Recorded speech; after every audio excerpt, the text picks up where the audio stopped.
Escoliosis. La escoliosis es una deformidad morfológica tridimensional de la columna vertebral. Es decir, que la columna vertebral se deforma, pierde su armonía en los tres planos espaciales: en el frontal, en el sagital y en el transversal. Entonces es una deformidad en las tres dimensiones, con una afección neuromusculoesquelética, porque no solamente el aparato y el sistema musculoesquelético está afectado, sino y principalmente el sistema nervioso, que es el que impide que haya, por ejemplo, una corrección espontánea, por lo que naturalmente se debería dar en una columna vertebral. Principalmente a los tipos de escoliosis, según su causa, se los clasifica en 5 grandes grupos. Podría agregarse uno más, pero en 5 grandes grupos para simplificar.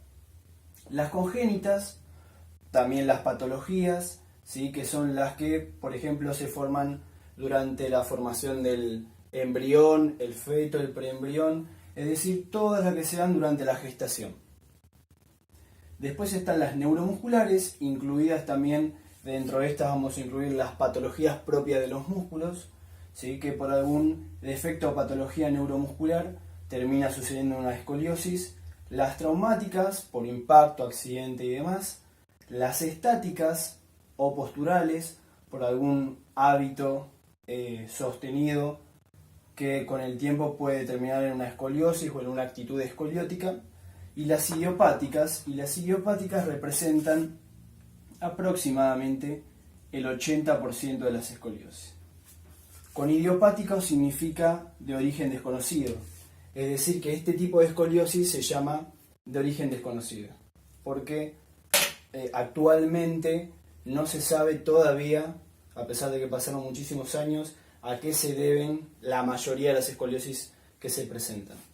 Para mí también resulta necesario diferenciar dos conceptos dentro del estudio de esta patología, que es el concepto de actitud escoliótica y escoliosis, que ya lo definí anteriormente. Cuando uno habla de actitud escoliótica, no está hablando de esta patología propiamente dicha, sino de una posible instancia previa, o de una desviación de la columna, pero no como se da tal cual con la escoliosis. De nuevo, la escoliosis es una deformidad tridimensional, y la actitud escoliótica es tal vez una deformidad más bien postural, que puede derivar en una escoliosis, pero por convenio la actitud escoliótica no supera los 10 grados, o sea, es menor a los 10 grados de inclinación lateral. Entonces la escoliosis debe ser mayor a 10 grados para que sea propiamente dicha una escoliosis, si no es una actitud escoliótica que no es de gravedad ni de preocupación tanto así como la escoliosis, pero que sí requiere un seguimiento para saber si tiene un riesgo evolutivo que derivaría en una escoliosis. Otro tipo de clasificación de la escoliosis es su análisis en la vista frontal, en el plano frontal, o mejor dicho, un análisis anatómico radiológico. Un tipo de clasificación que a mí me resulta bastante interesante por lo práctico y por lo sencillo es la de Ponseti, que tal vez no es la más abarcativa, la más compleja, pero es bastante didáctica para entenderlo. Ponseti divide principalmente la escoliosis, en este análisis anatómico radiológico, en 4 tipos: lumbares, dorsales, dorsolumbares, combinadas. Por ejemplo, acá se ve una lumbar, acá una dorsal, y esto es una combinada, porque hay una dorsal y una lumbar. Bueno, acá tal vez hasta habría una cervical.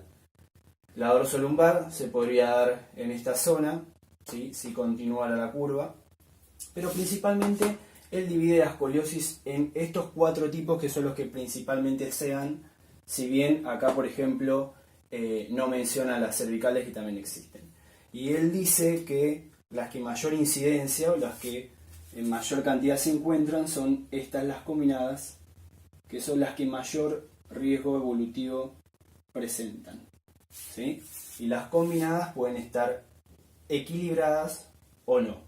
Que estén equilibradas significa que el eje vertical, ¿sí?, en la escoliosis desde la vértebra cervical C7 a la S1 están continuadas, se pega al eje vertical, y la escoliosis no se desplaza para ninguno de esos lados. O sea, si yo haría una línea continua, conseguiría C7 con S1, sacro 1, con esta línea vertical, y de esa manera diríamos que está equilibrada y es más fácil de tratar, más fácil de conservar, y no va a generar tal vez descompensaciones muy importantes ni en la cintura escapular ni en la cintura pélvica. Hay distintos elementos numéricos y simbólicos que a nosotros nos permiten determinar en qué momento se encuentra esa escoliosis, en qué estado evolutivo se encuentra y la posible progresión que va a tener a lo largo del tiempo, a lo largo del crecimiento. Y hay distintos autores que aportaron distintos elementos, distintos métodos, distintas técnicas para poder encontrar estos valores al cual me refiero. Entonces, en lo que es el análisis de una imagen, por ejemplo, radiológica, las principales técnicas y métodos de medición que se utilizan son estos, si bien seguramente alguno me olvide, que sea muy importante, pero estos 1, 2, 3, 4, 5, 6, 7 métodos y autores que hicieron un gran aporte para saber en dónde estamos cuando vemos una escoliosis. Cobb y Ferguson, principalmente en el análisis de la inclinación lateral de la columna, es decir, de la curvatura, que es lo más usado.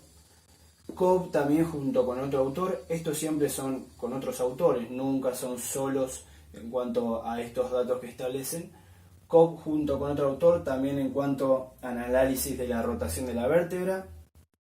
Perdriol, y perdón si lo pronuncio mal, tal vez el que aportó el análisis más complejo y más exacto en cuanto a la rotación de las vértebras.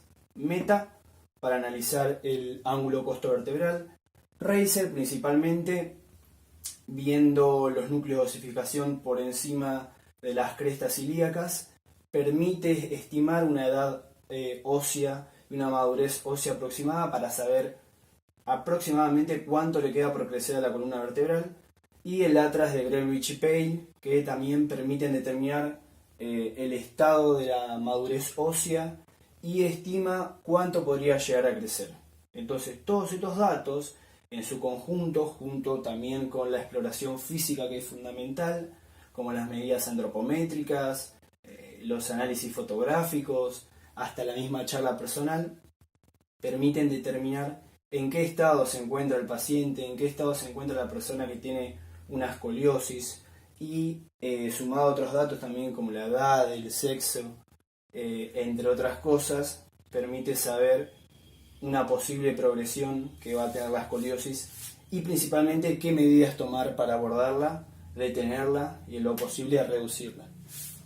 Por último, volviendo al tipo de escoliosis según su causa, en este caso desconocida, que más abunda en la cantidad de la escoliosis, entre un 70 y un 80%, son las idiopáticas las que representan la mayor cantidad. Stagnara, que ha aportado muchísimo a la investigación de la escoliosis y al tratamiento ortopédico, propone una posible razón por la cual se origina este tipo de escoliosis. Obviamente es un supuesto, no está comprobado, pero es muy fuerte la idea y me resulta muy interesante, que es la causa multifactorial. Él dice que hay muchos factores que en su conjunto determinan este tipo de escoliosis.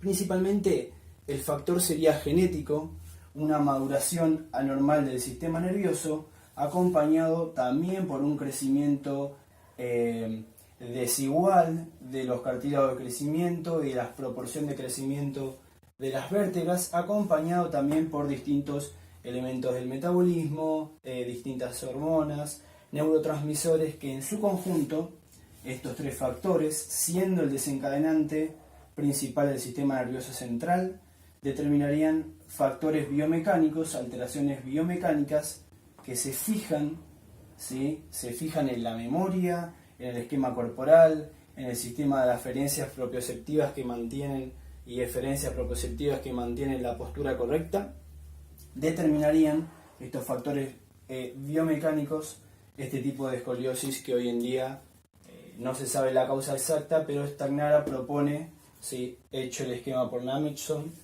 este tipo de evolución multifactorial que él propone que es un determinante genético de un crecimiento y una maduración anormal del sistema nervioso central, el cual es muy interesante y si uno lo quisiera pensar es muy lógico, pero por supuesto no es algo que esté comprobado ni determinado que sea así, ya que hoy en día se sigue desconociendo las causas exactas de la escoliosis idiopática.